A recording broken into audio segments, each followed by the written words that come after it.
പ്രിയപ്പെട്ട പ്രേക്ഷകരെ, നമുക്കിനി ഒരു സന്തോഷ വാർത്തയുള്ളത്. നിയുക്ത മന്ത്രി OR കേളു നമുക്കൊപ്പം ചേരുകയാണ്. വയനാടിനെ സംബന്ധിച്ചിടത്തോളം വലിയൊരു സന്തോഷമുണ്ടായിരിക്കുന്ന വാർത്തയാണ്. വയനാടിന് ഒരു പുതിയ മന്ത്രിയെ ലഭിച്ചിരിക്കുന്നു. OR കേളു മാനന്തവാടി MLA ആണ്, ജനകീയനായ നേതാവാണ്. ഇപ്പോൾ വയനാട്ടുകാർ ആഹ്ലാദത്തിലുമാണ്. നിയുക്ത മന്ത്രി OR കേളു അതിഥിയായി നമുക്കൊപ്പം ചേരുന്നു. ശ്രീ OR കേളു, നമസ്കാരം.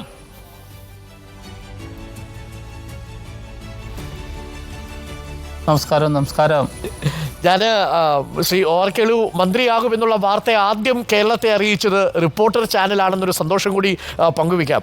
ഏകദേശം 2 ആഴ്ച മുമ്പ്, 10-12 ദിവസങ്ങൾക്ക് മുമ്പ് ഈ റിസൾട്ട് വന്ന് 2 ദിവസങ്ങൾ കഴിഞ്ഞപ്പോഴേക്കും ഞങ്ങളുടെ പ്രതിനിധി ശ്രീജിത്താണ് ഈ വാർത്ത ആദ്യം കേരളത്തിൽ കൊടുത്തത്. അന്ന് പലരും നെറ്റിച്ചൊളിച്ചു. അങ്ങനെയൊന്നും ഉണ്ടാവാൻ സാധ്യതയില്ല, മറ്റു ചില പേരുകളൊക്കെ കേട്ടു. പക്ഷേ ഒടുവിൽ അങ്ങ് മന്ത്രിയായപ്പോൾ റിപ്പോർട്ടർ വാർത്താ സംഘം പറഞ്ഞ വാർത്ത ശരിയാണെന്ന് തെളിയിക്കുക കൂടി ചെയ്തതൊരു സന്തോഷം കൂടിയുണ്ട്.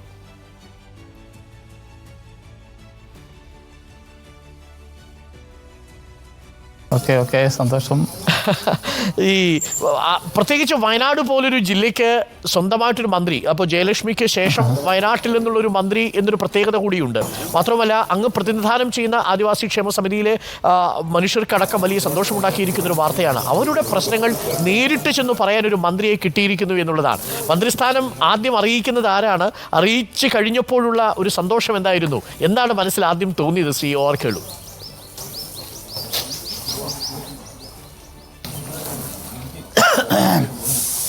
ഈ മന്ത്രിസ്ഥാനം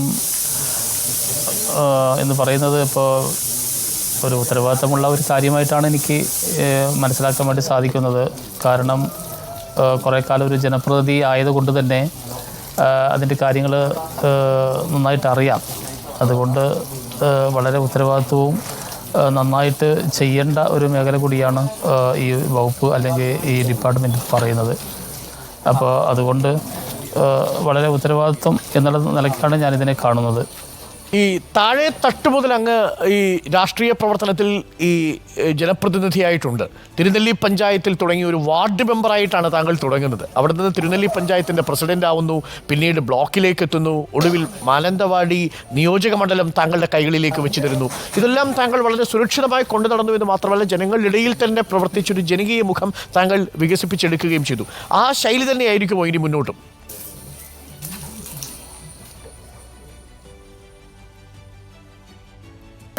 തീർച്ചയായിട്ടും നമുക്ക് എൻ്റെ പൊതു സ്വഭാവം നാച്ചുറലായിട്ട് അതാണ്. അതിപ്പോൾ നമുക്ക് വിചാരിച്ചാലും മാറ്റാൻ വേണ്ടി കഴിയുമെന്ന് എനിക്ക് തോന്നുന്നില്ല. ജനങ്ങളുമായിട്ട് ഏറ്റവും കൂടുതൽ അടുത്തിടപെടുവാനും അവരുടെ കാര്യങ്ങൾ നേരിൽ കേൾക്കാനുമാണ് ഇത്രയും കാലം ശ്രമിച്ചിട്ടുള്ളത്. അതാണ് എനിക്ക് താല്പര്യം. കേൾക്കുന്ന കാര്യങ്ങൾ അല്ലെങ്കിൽ ഇടപെടുന്ന കാര്യങ്ങൾ ആത്മാർത്ഥമായിട്ട് ചെയ്യണമെന്നുള്ള ഒരു ചിന്താഗതിയാണ് എന്നെ നയിച്ചുകൊണ്ടിരിക്കുന്നത്.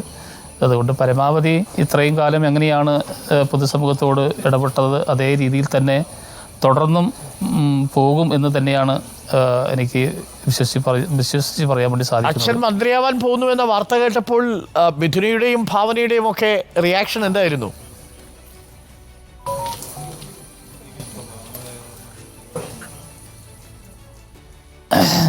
ഞാൻ സ്ഥലത്തില്ലായിരുന്നല്ലോ. അവർക്ക് ഒരു സമ്മിശ്ര പ്രതികരണമാണ്. പിന്നെ ആവണ്ട എന്നുള്ള അഭിപ്രായമുണ്ട്.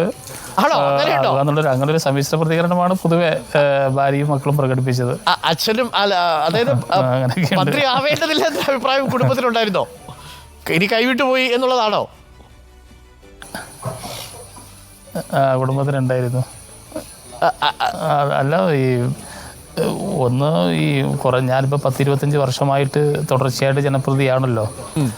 അപ്പോൾ മന്ത്രി കൂടി ആവുമ്പോൾ പിന്നെ ഒട്ടും ആളെ കിട്ടൂലല്ലോ, അത് വിചാരിച്ചിട്ടായിരിക്കാം. സ്നേഹത്തിൻ്റെ പുറത്ത് പറഞ്ഞതാണല്ലേ. അച്ഛൻ തിരുനെല്ലി പഞ്ചായത്ത് മെമ്പറായി തുടങ്ങിയപ്പോൾ മുതൽ കാര്യമായിട്ട് അച്ഛനെ കിട്ടുന്നില്ല. പക്ഷേ ഇപ്പോൾ മന്ത്രി കൂടി ആവുന്നതോടുകൂടി പിന്നെ അച്ഛൻ തിരുവനന്തപുരത്തായിരിക്കുമല്ലോ, കിട്ടത്തില്ല എന്നുള്ളൊരു ആശങ്കയിൽ പറഞ്ഞതാണ്. എനിക്ക് തോന്നുന്നു വളരെ സന്തോഷമായിരിക്കും എല്ലാവർക്കും. പ്രത്യേകിച്ച് വയനാട്ടിലെ ജനങ്ങൾക്കൊക്കെ വലിയ സന്തോഷമാണ് ശ്രീ OR കേളു അങ്ങ് മന്ത്രിയായി വരുന്നതിൽ. എനിക്കൊരു ചോദ്യം കൂടി ഉള്ളതേ, അങ്ങിപ്പം മന്ത്രിയാകുമ്പോൾ സ്വാഭാവികം ഒരുപാട് വിഷയങ്ങൾ അങ്ങയുടെ മുന്നിലുണ്ടാവും. പ്രത്യേകിച്ച് വന്യജീവി സംഘർഷം നടക്കുന്നൊരു മേഖലയാണ്. ആദിവാസി ആദിവാസി വിഭാഗങ്ങൾക്ക് ചില ക്ഷേമ പ്രവർത്തനങ്ങളുമായി ബന്ധപ്പെട്ട വിഷയം. ഈ തെരഞ്ഞെടുപ്പൊക്കെ കഴിഞ്ഞതിൻ്റെ ഫലമൊക്കെ വന്നിരിക്കുകയാണ്. ആദിവാസി പട്ടികജാതി പട്ടികവർഗ ഈഴവ വിഭാഗങ്ങളൊക്കെ ഈ CPM-ന്റെ വോട്ടിൽ നിന്ന് ചോർന്നു പോകുന്നുവെന്ന ആശങ്കയൊക്കെ പാർട്ടി പല ഘട്ടങ്ങളിൽ പ്രകടിപ്പിക്കുകയും ചെയ്തിട്ടുണ്ട്. അങ്ങയുടെ മുന്നിലെ ആദ്യത്തെ പ്രധാനപ്പെട്ട ഒരു ഉദ്യമം എന്തായിരിക്കും? വന്യജീവി സംഘർഷം നിൽക്കുന്നത് കൊണ്ട് ഇനിയിപ്പോൾ സ്വാഭാവികമായി ഞങ്ങൾ ആദ്യം വിളിക്കാൻ പോകുന്നത് അങ്ങേയായിരിക്കും. നേരത്തെ ഞങ്ങൾ വിളിച്ചുകൊണ്ടിരുന്നത് ശ്രീ ശശീന്ദ്രനെയാണ്. ഇപ്പോൾ താങ്കൾ വയനാടിൻ്റെ സ്വന്തം മന്ത്രിയാണല്ലോ.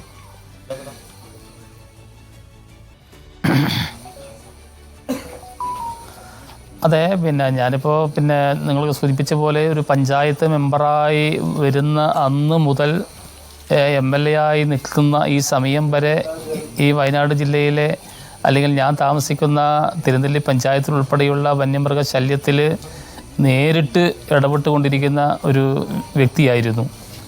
പക്ഷേ MLA ആയപ്പോൾ വരുമ്പോഴത്തേനും ഇത് കുറച്ചുകൂടി സങ്കീർണമായി, വളരെ രൂക്ഷമായി. ഒട്ടനവധി ആൾക്കാരൊക്കെ വയനാട് ജില്ലയിൽ മരണപ്പെട്ടതും കടുവ ആക്രമിച്ചൊക്കെ നമുക്കറിയാം. അത്തരം കാര്യങ്ങളിലൊക്കെ നേരിട്ട് ഇടപെട്ടിട്ടുള്ള ഒരു വ്യക്തി തന്നെയാണ്. അപ്പോൾ ഈ കാര്യങ്ങൾ മനസ്സിലാക്കി ഈ സമയത്ത് വളരെ കാര്യക്ഷമമായി തന്നെയാണ് ഞാൻ ഈ മേഖലയിൽ ഇപ്പോൾ ഇടപെട്ടുകൊണ്ടിരിക്കുന്നത്. ഇപ്പോൾ ക്രാഷ് ഫെൻസിങ് പോലെയുള്ള പ്രവർത്തനങ്ങൾ, റെയിൽ ഫെൻസിങ് പോലെയുള്ള പ്രവർത്തനങ്ങൾ, തൂക്ക് ഫെൻസിങ്, ഇങ്ങനെയുള്ള ഒരുപാട് പദ്ധതികൾ ഇപ്പോൾ വയനാട് ജില്ലയിൽ നമ്മൾ തുടക്കം കുറിച്ചു. അതിവേഗം ഇതിൻ്റെ പ്രവർത്തനങ്ങൾ നടന്നു വരുന്നു. മന്ത്രിയാകുമ്പോൾ കുറച്ചുകൂടി കാര്യക്ഷമമായിട്ട് ഇതിലേക്ക് ഇടപെടാൻ വേണ്ടി സാധിക്കും. ഉദ്യോഗസ്ഥ തലത്തിലൊക്കെ ഡയറക്റ്റ് ഇടപെട്ടുകൊണ്ട് ഇത്തരം പദ്ധതികൾ വേഗം തന്നെ പൂർത്തിയാക്കാൻ വേണ്ടി സാധിക്കുമെന്നൊക്കെയാണ് ഞാൻ പ്രതീക്ഷിക്കുന്നത്. അതേപോലെ തന്നെ ഈ 72-ലെ വന്യമൃഗ സംരക്ഷണ നിയമം, അത്തരം കാര്യങ്ങളിൽ നമുക്ക് കാലാനുസൃതമായി ഈ കാലഘട്ടത്തിൽ ഇന്ത്യയിൽ നിയമം ഭേദഗതി ചെയ്തെങ്കിൽ മാത്രമേ ഈ കാര്യങ്ങൾക്കൊക്കെ ഒരു ശാശ്വത പരിഹാരത്തിലേക്ക് നമുക്ക് പോകാൻ വേണ്ടി സാധിക്കുകയുള്ളൂ. സ്വാഭാവികമായിട്ടുള്ള വനങ്ങൾ നമ്മൾ സംരക്ഷിക്കേണ്ടതും അത് വികസിപ്പിക്കേണ്ടതും ഒക്കെ തന്നെ ഈ കാലഘട്ടത്തിൻ്റെ ആവശ്യമാണ്. ഈ സാഹചര്യം ഇതിനൊക്കെ ഒരു കാരണമായി തീരുന്നുണ്ട്. അപ്പോൾ അത്തരം കാര്യങ്ങളിലൊക്കെ ഒരു ത്വരിതപ്പെടുത്താനും ഒരു ഇടപെടലും നടത്തണം എന്നുള്ളതാണ് ഞാൻ ആഗ്രഹിക്കുന്നത് വയനാട് ജില്ലയ്ക്ക് വേണ്ടിയിട്ട്. വളരെ പ്രധാനപ്പെട്ട കാര്യമാണ്. വന്യജീവി ആക്രമണത്തിനെതിരായ പ്രതിരോധം ശക്തിപ്പെടുത്തും എന്നതാണ് ശ്രീ OR കേളു വയനാടിന് കൂടി കൊടുക്കുന്നൊരു ഉറപ്പ്. കാരണം ഈ ഫെൻസിങ്ങുകൾ അടക്കമുള്ള കാര്യങ്ങളിൽ ഇടപെടാം എന്നുള്ളത് വളരെ പ്രധാനപ്പെട്ട കാര്യമാണ്. ശ്രീ OR കേളു, ഒരു കാര്യം കൂടി, ഇനിയിപ്പോൾ ഈ പട്ടികജാതി പട്ടികവർഗ വകുപ്പാണല്ലോ സ്വാഭാവികമായും കിട്ടിയിട്ടുണ്ടാവുക. അങ്ങയുടെ മുന്നിൽ ഇപ്പോൾ കുറച്ച് ദിവസങ്ങൾ, മണിക്കൂറുകളായിട്ടുണ്ടാകുമല്ലോ ഈ മന്ത്രിസ്ഥാനത്തെക്കുറിച്ചുള്ള അറിയിപ്പ് കിട്ടിയിട്ട്. അങ്ങനെ ആദ്യം താങ്കൾ ഒപ്പുവയ്ക്കാൻ പോകുന്ന ഫയൽ അല്ലെങ്കിൽ താങ്കൾ പരിഗണിക്കാൻ പോകുന്ന വിഷയം, അങ്ങനെ എന്തെങ്കിലും മനസ്സിലൊന്ന് ഓടി വന്നിട്ടുണ്ടോ, ഒരു മിന്നൽ പോലെ?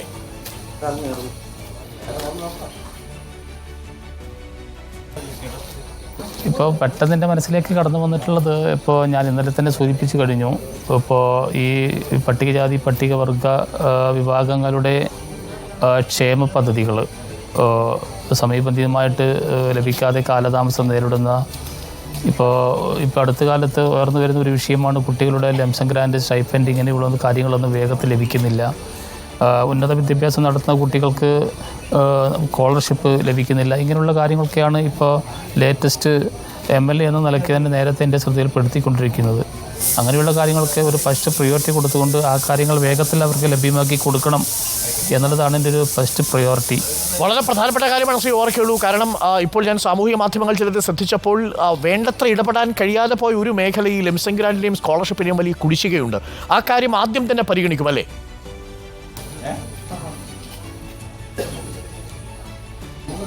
യെസ്, ആ കാര്യങ്ങൾ പരിഹരിക്കണം. കാരണം ഈ വിഭാഗത്തെ നമുക്ക് വിദ്യാഭ്യാസ മേഖലയിൽ കൂടി മാത്രമേ സാമൂഹികമായിട്ട് നമുക്ക് ഉന്നമനത്തിലേക്ക് എത്തിക്കാൻ വേണ്ടി സാധിക്കൂ.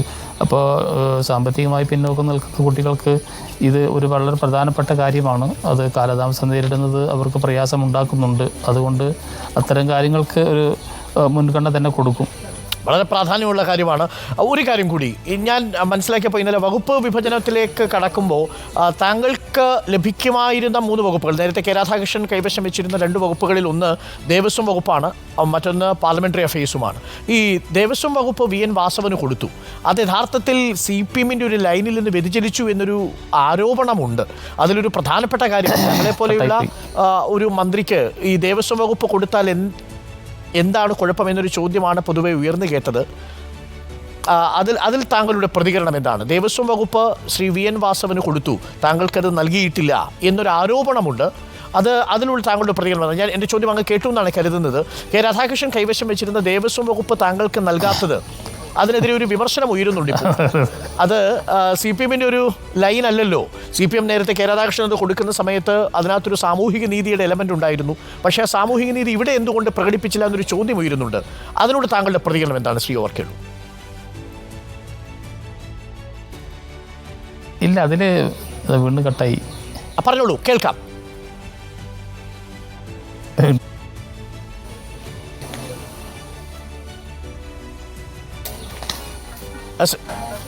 ശ്രീ OR കേളു, കേൾക്കാം. എനിക്കൊന്നും അങ്ങേക്ക് ഇത് കേൾക്കാൻ കഴിയുന്നില്ല എന്നുള്ളതാണ്. അതിൽ നമ്മൾ അങ്ങനെ ഒരു ആശങ്കയോ ഒരു പരാതിക്കോ ഒരു അടിസ്ഥാനം ഉണ്ടെന്ന് ഞാൻ വിശ്വസിക്കുന്നില്ല. കാരണം ഞാൻ ആദ്യമായിട്ടാണല്ലോ ഒരു മന്ത്രിയായി വരുന്നത്.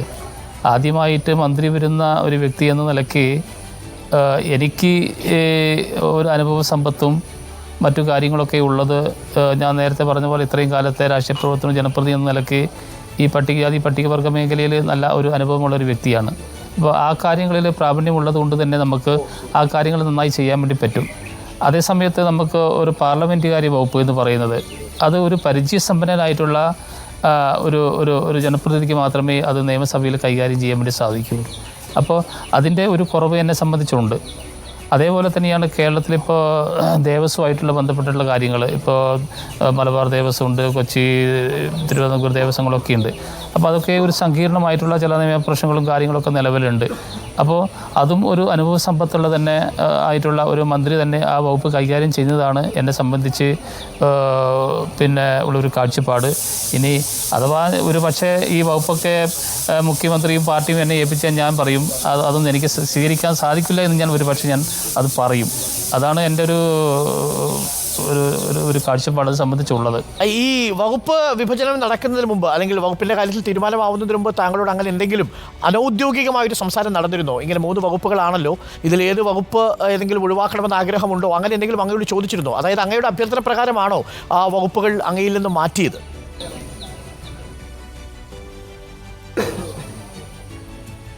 അല്ല, മന്ത്രിയാക്കുന്ന കാര്യം പോലും എന്നോട് സംസാരിച്ചിട്ടില്ല. പാർട്ടി അവസാന പൊതു തീരുമാനം എടുത്ത് പ്രഖ്യാപിക്കില്ല ചെയ്തത്. ശരി മുൻകൂട്ടി ഒരു വകുപ്പിനെ സംബന്ധിച്ചില്ലാതെ മന്ത്രിയാക്കുന്നതിനെ പറ്റിയുള്ള സംസാരവും നേരത്തെ ഉണ്ടായിരുന്നു.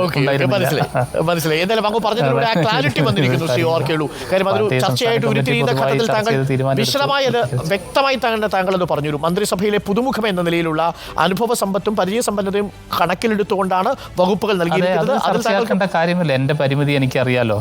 അതെ, പരിമിതിയല്ല, അതിനെപ്പോലെ അങ്ങേക്ക് ഒരുപാട് സാധ്യതകളുണ്ട്. പക്ഷേ ഒരു പുതുമുഖം എന്ന നിലയിൽ പാർലമെന്ററി അഫയേഴ്സ് കൈകാര്യം പരാതി കാര്യമില്ല. കറക്റ്റ്. അപ്പോൾ താങ്കൾ തന്നെ ആവശ്യപ്പെടുമായിരുന്നു ഈ 2 വകുപ്പുകളും ഒന്ന് ഒഴിവാക്കി തന്നാൽ നന്നായിരുന്നു എന്ന് താങ്കൾ തന്നെ അപേക്ഷിക്കുമായിരുന്നു അല്ലേ?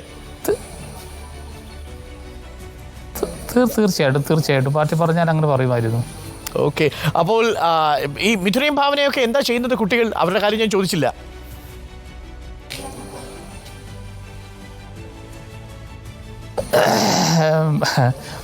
മൂത്ത മോള് മിഥുന ഇപ്പോൾ മറ്റേ ഫോറസ്റ്റ് ഡിപ്പാർട്ട്മെൻറ്റിൽ വീറ്റ് ഫോറസ്റ്റ് ഓഫീസറായിട്ട് ജോലിക്ക് പോകുന്നുണ്ട്. ഇളയ മകള് ഭാവന ഇപ്പോൾ PSCക്ക് അവള് പഠിച്ചുകൊണ്ടിരിക്കുന്നു. ഭാര്യ ഹൗസ് വൈഫാണ്. ഇതിനകത്ത് ബീറ്റ് ഫോറസ്റ്റ് ഓഫീസറായിട്ട് ജോലിക്ക് പോകുമ്പോൾ ഒരു താൽക്കാലികമായിട്ടുള്ള ജോലിയാണല്ലേ ഇത് ബീറ്റ് ഫോറസ്റ്റ് ഇപ്പോൾ അല്ലേ?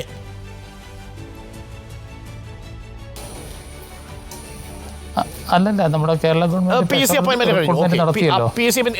നിയമനത്തിന്റെ ഭാഗമായി കിട്ടിയതാണ്. കേരള ഗവൺമെന്റ്. അപ്പൊ അച്ഛൻ മന്ത്രിയായിട്ട് വരുന്നു, മകൾ ബീറ്റ് ഫോറസ്റ്റ് ഓഫീസറായിട്ട് അതേ ജില്ലയിൽ തന്നെ.